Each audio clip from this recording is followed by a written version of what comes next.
Hello mga labating agents, welcome back to another YouTube video. So from the title itself, you know what's going to be this vlog. So I'll be sharing to you guys what had happened to me after my 11 days trip in Japan. So I lost at least $2,000 plus. So it was really devastating. So backstory, I went to Japan 11 days. So I went there with my relatives. So I was with them because I toured them around in Japan because I know the system in Japan. I've been there and I know the places that they would like. So everything was really fun.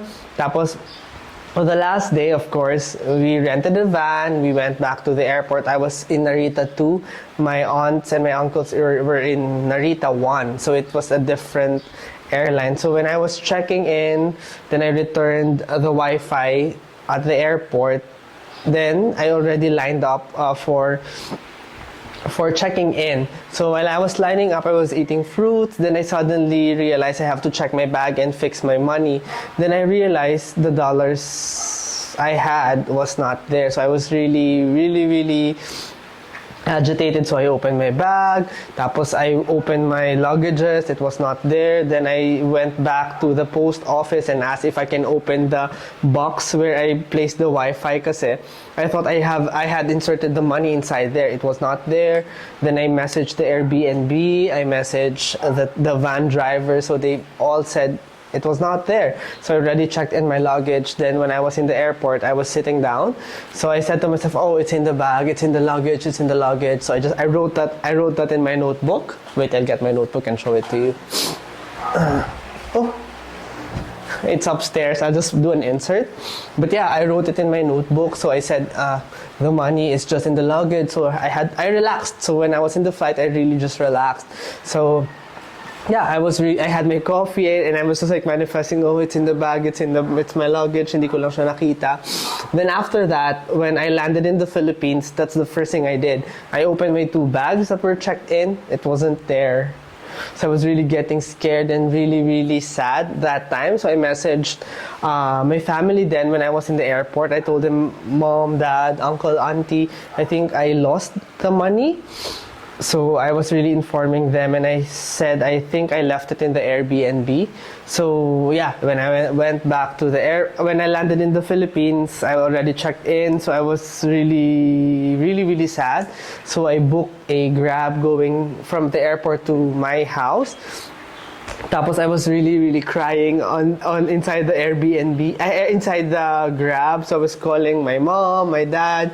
I was also talking to my manager. I said I think I lost my money.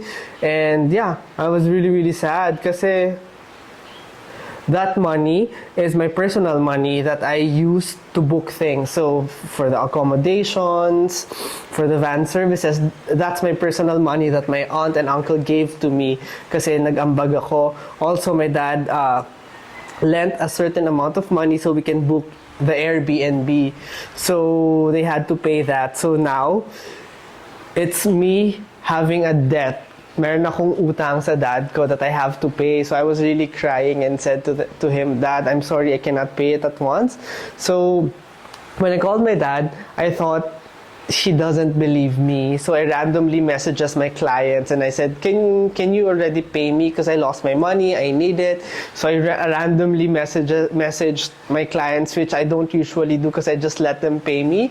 So I really apologize if I messaged you guys and asking you to pay me now because I need the money.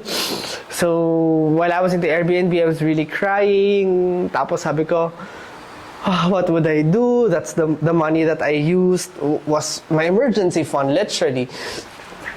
Tapos, yeah, I was really sad. Tapos the next day, I have to do a lot of things. We have a launch on the podcast. I really didn't know what to do, so I was like thinking through. I was talking to my parents. I was talking to Louie, my manager, on what I have to do. Tapos, yeah.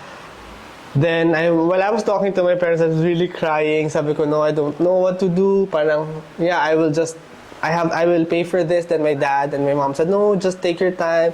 It's not your fault. Just think that you are not sick. That's why, yeah. So parang somehow it made me feel parang calm down, but at the same time, I was really, really sad because when I went to Japan, I was really frugal with my money. I didn't want to spend money because I want to save that money. I literally didn't buy anything for myself when I went to Japan. I just paid for the experiences, food, and the tours. Yun lang yung ginastos ko. I didn't spend on material things. So parang at the back of my mind, I was saying I should have splurged it or bought something for myself. But siguro that those things are really happening. Tapos when I went back here in the house, I literally ordered McDonald's and just ate and indulged on the food. And yeah, I just realized on things. Yeah, I already have my realizations here. So yeah, I realized that, people close to my heart were really there for me, especially my parents and my dad, my dad reactivated his messenger and sent me corny but funny links so I would smile. My mom told me, that's money. At least you're not sick. Also, my manager told me, it's very difficult, but you will earn that money again. Things really happened, and the best thing talaga is to move forward. My siblings were saying, that's only money. It's money. Yeah, yes, it's really painful, but you'll earn that. Don't stress too much on that. So to cut story short, I thought I already moved on. So I thought, I believe that I left it in the Airbnb because when I woke up, my phone was on the couch. So I was really looking for it. So I think it slipped on the couch where it was a bed mattress kasi. So I think it slipped there. So I messaged again the Airbnb and I asked help from my brother and Manong Sai kasi her aunt is living in Japan. So I gave the number to call back. But this morning they really said it's not there. But honestly, I believe I left it in the Airbnb. I think it fell on the couch.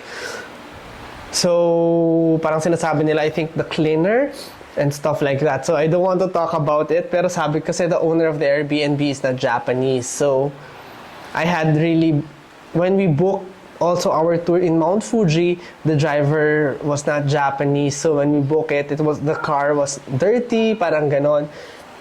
But the airport transfer from the airport and airport transfer going to the airport, the drivers were Japanese. So, the service was really nice. Ayun. So parang outtake is parang siguro maybe if you have the chance to know the travel tours, just confirm if the owners are Japanese or stuff. Except parang for me,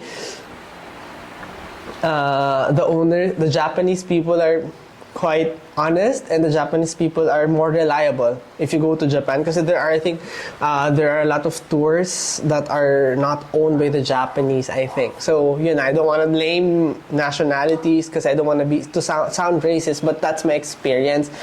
And outtake, I really have to move forward with it and work hard so I can pay my dad. It's really sad kasi parang I'm debt free now. I have utang. So sharing to you my experience. Siguro those things happen for a reason and now I have to work harder. So it's me telling you not to skip ads, and I'll be launching siguro clothes then on my shop. So I will not just name your price and just buy the stuff if you need it. Okay, just don't buy it. Just you want to help me, so I'll be posting at my online shop. If you want to buy things for your next trip, feel free to buy there. And hopefully more projects comes, and hopefully my clients would pay me in the next weeks to come. Because I promised my dad to pay that certain amount within this month, but he said naman just take your time. You can take until next year, but my goal really is to pay that within this month. So, wish me luck, and and also we also launched Senior Moments with Louie Montalvo podcast. Please support it. It's a podcast gearing towards my love and my advocacy to the seniors. That's saying that even though you're seniors, you still have a life, and as seniors you have to continue and inspiring people. So I know this is just me venting out, but Goodbye to nga dyan, kayo sa iba. Ayan, chite! Life moves forward.